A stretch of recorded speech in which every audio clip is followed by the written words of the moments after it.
하나님 말씀 고린도후서 5장 9절 말씀입니다. 고린도후서 5장 9절 말씀 한 절 보겠습니다.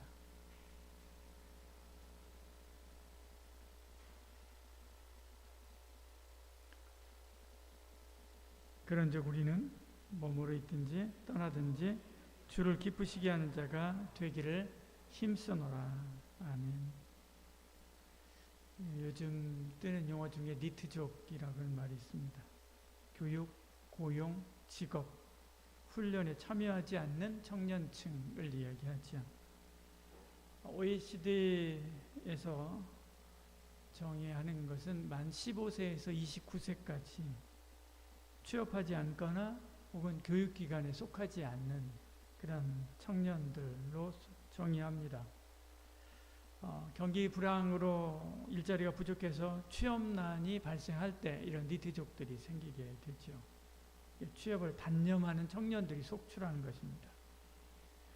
2020년 국제노동기구가 발표한 세계 청년 고용 동향에 의하면 2억 8,200만 명 정도라고 합니다.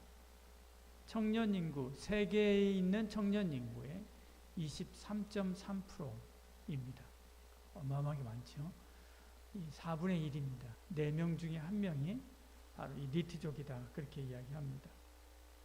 나라마다 다르게 표현하지요. 우리나라는 N포 세대다. 그렇게 이야기합니다. 예전에는 3포, 5포 이야기했는데 이제는 그게 무한대로 늘어나니까 N포 그렇게 이야기를 하죠. N포. 그래서 결혼, 취업, 이렇게 그것이 무한대로 늘어나서 이제 다 포기하는 거, N포 세대다 이야기합니다. 중국은 드러눕자해서 탕핑족이라고 이렇게 부릅니다. 일본은 사토리 세대 그렇게 이야기를 하죠. 히키코모리가 일본은 146만 명이다 이렇게 이야기합니다. 이 히키코모리 같은 경우에는 지금 60대가 됐는데요. 부모 집에 얹혀 사는 사람들을 말하죠. 그런 사람들입니다. 그게 통계가 2023년 4월 통계니까요. 얼마 안 됐습니다. 우리나라를 비롯해서 중국, 일본 할 것 없이 전 세계적으로 이 문제를 해결하려고 발벗고 나섰죠. 우리나라도 마찬가지로 이런 것에 대해서 발벗고 나서서 여러 가지 국가적으로 여러 가지 일들을 합니다. 문제는 일자리 창출인데요. 일자리 창출을 위해서 다들 애를 쓰고 국가가 발벗고 나서는데요. 그런다고 해서 문제가 다 해결될까? 쉽지 않을 것 같습니다. 사회 구조에 특별한 변화가 있어야 될 것 같은데요. 우리 입장에서는 그보다 중요한 것은 우리 자신의 생각이라고 할 수가 있습니다. 이렇게 이야기를 하면 어떤 분들은 그렇게 이야기할 수도 있습니다. 사회 문제를 개인의 문제, 개인의 무능, 책임 이런 것으로 돌리려고 하는 거 아니냐 그렇게 말할 수도 있지만요. 그러나 사회와 국가는 그들 나름대로 저 사람들 책임이야 라고 하지 않고 나름대로 거기에 대한 해결책을 강구하고요. 그리고 도우려고 해야 됩니다. 그러나 우리 개인으로서는 우리가 그것을 어떻게 그런 구조를 바꿀 수 있는 것은 아니지 않습니까? 우리 개인은. 그러니까 우리는 그렇다고 해서 그런 변화가 있기까지 손 놓고 있을 수는 없는 거고요. 평생 그렇게 그냥 손 놓고 있다가 다들 히키코모리가 되는 것이기 때문에요.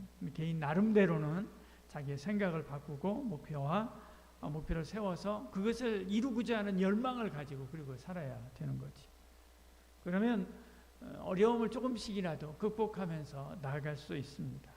청년이여 야망을 가져라 라고 이야기를 하듯이요.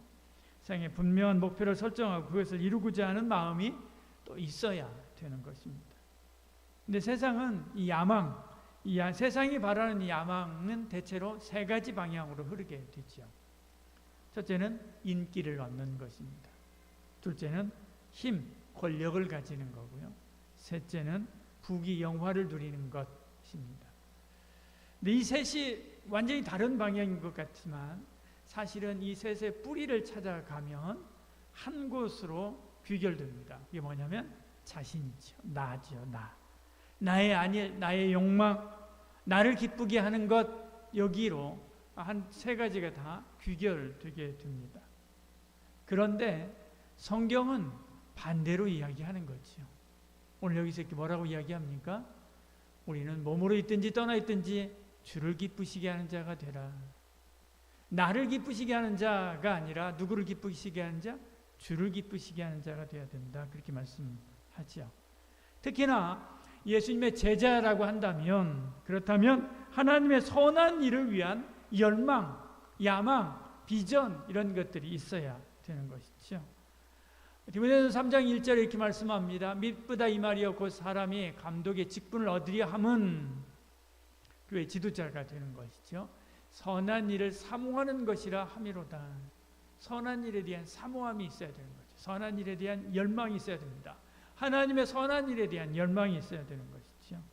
나를 위해 찾고 구하는 것이 그것이 아무리 거룩하고 또 명분 있는 일이라 할지라도요, 하나님이 기뻐하시지 않습니다. 나를 위해서 찾으면, 나를 위해서, 나를 기쁘게 하기 위해서, 나를 기쁘게 하기 위해서 교회를 지을 수도 있습니다. 나를 기쁘게 하기 위해서 저같이 이렇게 목회자 사역을 할 수도 있고요. 나를 기쁘게 하기 위해서 찬양 사역을 할 수도 있고요. 나를 기쁘게 하기 위해서 교회 와서 충성헌신할 수도 있는 것입니다. 그러나 나를 기쁘게 하는 것은 하나님 기뻐하시지 않는다는 거죠.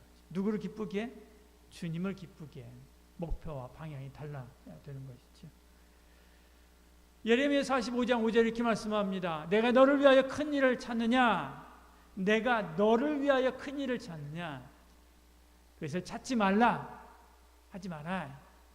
내가 모든 육체에 재난을 내리리라. 이렇게 말씀합니다.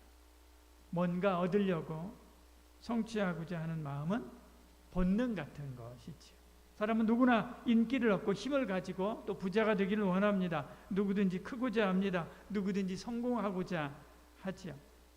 심지어 예수님께로부터 제자 훈련을 3년 반이나 받았던 제자들도 이렇게 이야기합니다. 이게 12제자 가운데서 나온 이야기입니다. 여짜오되 주의 영광 중에서 우리를 하나는 주의 우편에 하나는 좌편에 앉게 하여 주옵소서. 그렇게 이야기하죠. 예수님도 사람들에게 이런 마음이 있다라고 하는 것은 부정하지 않습니다. 누구든지 크고자 하는 마음이 있지요. 너희 중에 누구든지 크고자 하는 자는 이야기하죠. 크고자 하는 자는 이야기합니다. 그래, 너희 중에 크고자 하는 자는 이렇게 하라 라고 하면서 방법까지도 가르쳐 주시죠. 같이 읽어볼까요? 읽습니다. 너희 중에는 그렇지 않을지니 너희 중에 누구든지 크고자 하는 자는 너희를 섬기는 자가 되고 말씀하죠. 얻고자 하면 주라.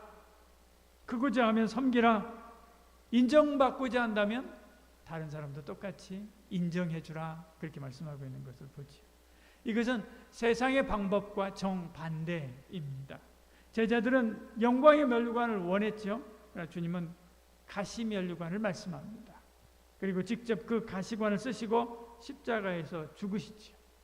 이처럼 그리스도인의 길과 세상의 길은 다릅니다. 우리는 주님의 길을 따르는 주의 제자지요. 주님처럼 그러므로 살아야만 합니다. 영적인 니트족이 돼서는 안 되지. 영적인 야망을 가진 사람이 되어야 됩니다. 그리고 주를 위해서 열심을 내야 되죠.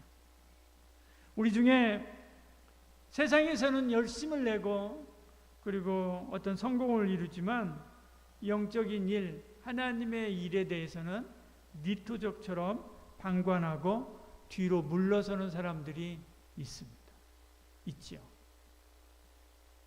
평생 그렇게 사는 사람도 부지기수입니다. 그러나 영적인 니트족이 돼서는 안 되죠. 어떨 때는 그런 사람들이 영리하게 예수 믿는 것 같이 느껴질 때가 있습니다. 그러나 그것은 영적인 니트족입니다. 혹은 세상에서 니트족이 된다 할지라도 하나님의 나라에서는 니트족이 되어서는 결코 안 되는 거죠. 바울을 보십시오. 그는 주님을 만나기 전에도 하나님을 향한 열심이 있었습니다. 자기에게 맡겨진 일이 무엇이든 간에 그것을 향해서 열심을 일했던 사람입니다. 그러나 그는 주님을 만난 후에도 어떻게 합니까? 열심을 내서 일하는 사람이었죠. 우리는 탐욕에 불타거나 야망에 불타거나 욕망에 불타는 것이 아니라 주를 위한 열망에 불타야 하는 것입니다. 이게 바로 그리스도인이기 때문에 그렇습니다. 그리스도의 사랑이 우리를 강권하시는도다, 그렇게 말씀합니다. 그리스도의 사랑이 우리를 강권하는 겁니다. 우리가 주 앞에 나아가고 주를 위하여 충성하고 주를 위하여 애쓰도록 우리를 꽉 붙잡아서 끌고 가는 것이지. 하나님의 뜻을 이루기 위해서 열심을 내야 됩니다. 아버지께서 내게 하라고 주신 일을 내가 이루어 아버지를 이 세상에서 영화롭게 하였사오니, 그렇게 말씀하죠. 그런 삶을 살아가는 그리스도의 참된 제자가 되는 저와 여러분 되기를 소원합니다. 존 스토트 목사님은 이렇게 이야기를 했습니다. 이 시대의 구원은 안전제일이다. 젊은이들은 안전한 직업을 구해서 보금자리를 만들고 미래를 보장받고 생활을 안정시키고 위험 요소를 줄이고 은퇴 후에 충분한 연금 받기를 희망한다. 미래를 준비하는 건 잘못된 일이 아니다. 하지만 무사 안일 정신이 너무 강해서 매사에 편한 것만 찾고 순종적이고 모험이 사라지는 게 문제다. 우리는 두꺼운 목화솜에 둘둘 쌓여서 세상의 고통을 전혀 느끼지 못하고 하나님의 말씀도 듣지 못한다. 그러나 예수님은 천국의 면역주사를 맞고 세상에 무관심하거나 하늘의 피난처로 도피하지 않으셨다. 위험을 감수하고 모욕도 각오해야 하는 곳으로 과감히 들어오셨다. 그런데 우리가 어떻게 안전 제일을 야망으로 품을 수 있는가? 이 말은 여러분의 아버지 세대에게 했었던 이야기입니다. 그런데 오늘 우리에게 하는 말이라 해도 전혀 손색이 없는 말이지. 오늘 우리도 똑같은 마음들을 가지고 있습니다. 우리는 여전히 변하지 않았습니다. 아버지 세대나 우리 세대나 마찬가지로 변하지 않았지. 바울을 보십시오.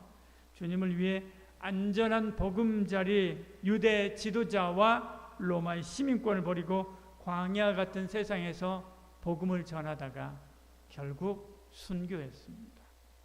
주님이 안전한 저 천국을 떠나서 지옥 같은 세상에 내려와 우리를 위하여 십자가에서 죽으신 것처럼 바울 그렇게 한 것이죠.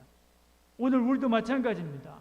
예수님을 믿고 그리고 바울을 신앙의 모범으로 알고 그리고 따른다고 한다면 주를 위한 열망을 가지고 안전한 보금자리를 박차고 나와서 세상에 복음 전하는 그리스도의 참된 제자가 되어야 되는 것이죠.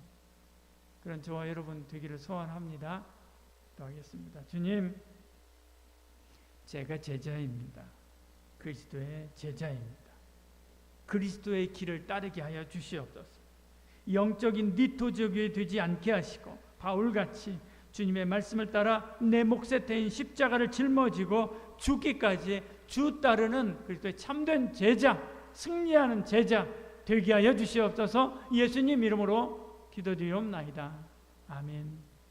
이젠 예수 그리스도의 은혜와 하나님의 사랑과 성령의 위로교통 충만하신 놀라운 역사가 오늘 주신 말씀처럼 그리스도를 위한 비전을 가지고 그리스도를 위하여 충성하며 애쓰며 나아가 하나님이 기뻐하시고 주님이 기뻐하시는 삶을 살기를 소원하는 이 자리에 참여한 모든 그리스도의 참된 제자들 머리 위에 지금부터 영원히 함께 하실지어다. 아멘.